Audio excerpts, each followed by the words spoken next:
아파트가 올랐는데 그 다음 올랐던 것처럼 지산이 올랐는데 여기서 근로자나 대표이사가 사옥을 이전하면 어디로 갈지 그 연결된 생활권에서 확장이 되는 그 라인으로 가면 절대 잃지 않습니다. 자, 그래서 3대장이 너무 올랐어 지금.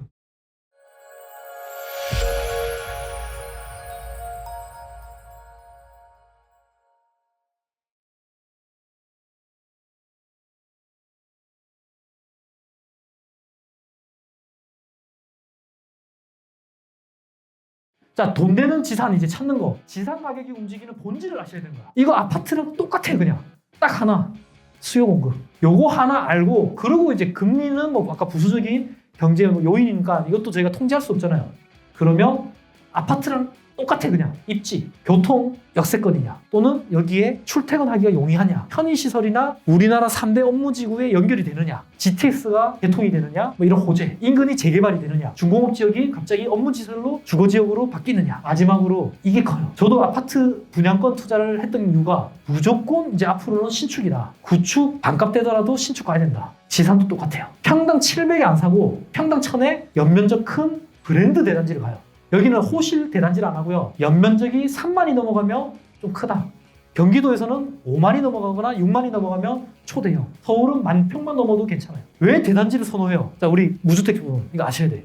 왜 다 아파트 대단지를 원해요? 피트니스가 있고 골프장이 있고 인프라가 좋다. 왜냐? 상가가 들어오고 아파트촌 사이에 고덕역에 9호선이 들어온 것처럼 똑같아. 지산도 연면적 큰 애들이 클러스터를 형성을 해야지만 거기에 역이 생기고 편의시설이 생기고 상가들도 상권이 생기는 거예요. 그렇기 때문에 아파트 투자자들은 지산 투자가 꿀이다. 이 원리를 알기 때문에 제가 1년 동안 7개를 그냥 빨리 질러버린 거예요. 무조건 된다. 여기는 그 원리를 알고 투자를 하시면 분양 영업사원들한테 휘둘리지 않는다는 거죠. 그리고 점점 브랜드를 많이 따진다는 거. 근데 입지가 좋다, 뭐 영등포다, 가산이다, 브랜드 없어도 돼요.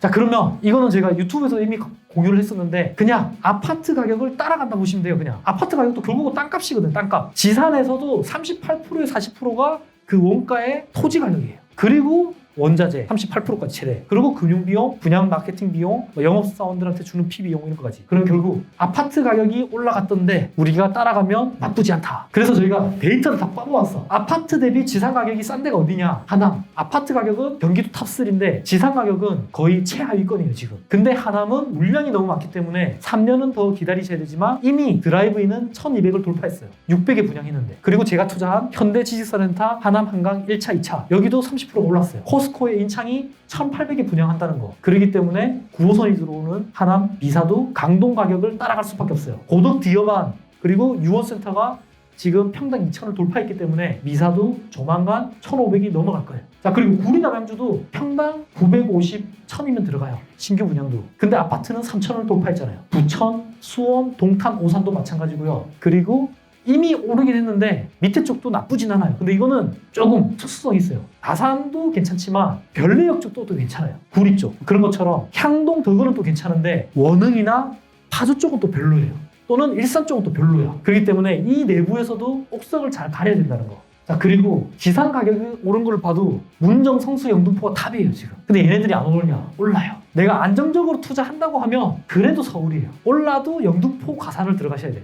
최소. 내가 돈이 많다. 똘똘한 지산 하나 가져간다면 월세 수익률 포기하고 영등포, 가산, 마곡, 강서 이런 틈새로 들어가셔야 되는 거죠. 서울에서도 이제 B급들. 그게 아니라 내가 좀 저평가된 데 들어간다고 하면 수원, 부천, 남양주, 구리, 평촌, 인덕원, 군포, 금정, 심지어 이제는 오산, 화성, 동탄도 물량이 많아요. 하지만 동탄도 아파트랑 똑같아. 아파트가 동탄이 물량이 많았는데 그 뒤로 제일 많이 올랐잖아요. 김포도 남들 다 이제 망했다 할 때 전 들어갔거든요. 메트로자이 4억 8천에 들어갔는데 1년 만에 5억이 올랐어요. 그런 것처럼 동탄도 역세권이나 금강 또는 라이브 오피스나 드라이브인 잘 들어가면 동탄도 분명히 2, 3년 보고 있으면 괜찮아요. 근데 거기서 10%, 20%만 들어가는 거예요. 그리고 하남도 10%, 20%만 오를 거고 김포도 마지막에 오를 거예요. 하지만 굳이 지금 동탄, 김포는 들어갈 필요가 없다는 거예요. 자, 이렇게 보면 앞에서 제가 훑어드린 아파트 가격 그리고 공급량을 보는데 여기도 힌트. 아파트 물량 제일 많이 들어오는데 들어가라. 강동의 고덕, 영등포, 신길, 그리고 송도, 청라, 하남, 미사 또는 남양주, 구리, 별내, 창릉 위쪽인 원흥, 지축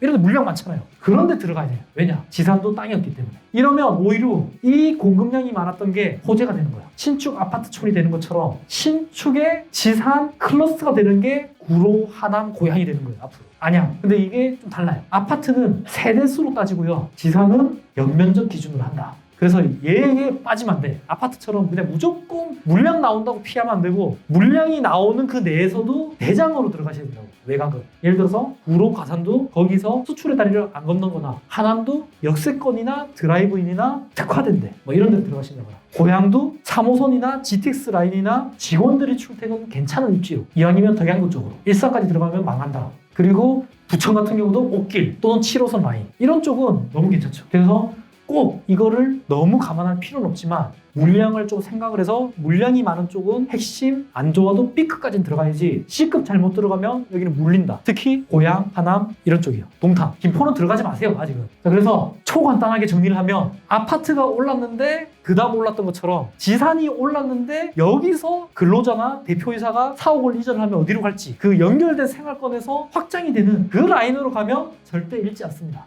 자, 그래서 3대장이 너무 올랐어 지금. 그러면 가산, 강서, 영창 또는 강동의 고덕 이런 쪽으로 가셔야 돼요. 그리고 안양, 부천, 성남이 좋은데 거기는 국가산업단지라서 안 되면 수지, 광교, 경부선 라인. 그리고 아파트는 조금 다른 거는 화성, 수원 쪽이 너무 좋아요 지산은. 이 라인에서 철도로 연결되는 라인은 오산, 평택도 나쁘진 않은데 평택도 마지막이에요. 김포와 함께. 이런 데는 조심해야 된다. 평택은 드라이브인만. 그리고 이제는 발 빠른 분들은 지방을 가는데 지방은 부산, 아산, 탕정 정도 천안까지만 보시고 울산까지도 나쁘지 않은데 이 부분은 저희가 지산센터장님이 좀 더 자세히 말씀을 드리겠습니다.